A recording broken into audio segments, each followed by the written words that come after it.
તો ભાવનગરની યુનિવર્સિટીમાં પણ એનએસયુઆઈના કાર્યકર્તાઓએ હોબાળો મચાવ્યો।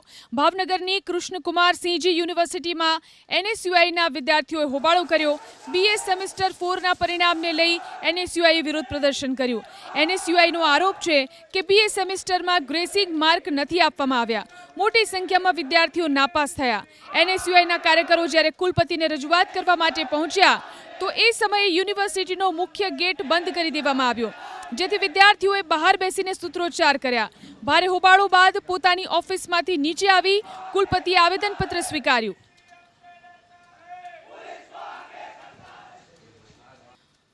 તો વડોદરાની એમએસ યુનિવર્સિટીમાં પણ પ્રવેશને લઈને વિદ્યાર્થીના સંગઠને વિરોધ પ્રદર્શન કર્યું।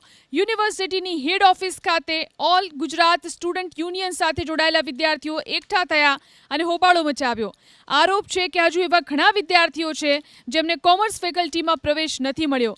યુનિવર્સિટી કોમન એક્ટ લાગુ થયા બાદ પ્રવેશને લઈ અને લાંબા સમયથી વિવાદ ચાલી રહ્યો છે।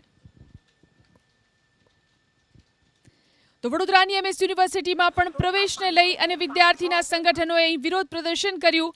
યુનિવર્સિટીની હેડ ઓફિસ ખાતે ઓલ ગુજરાત સ્ટુડન્ટ યુનિયન સાથે જોડાયેલા વિદ્યાર્થીઓ એકઠા થયા અને હોબાળો મચાવ્યો।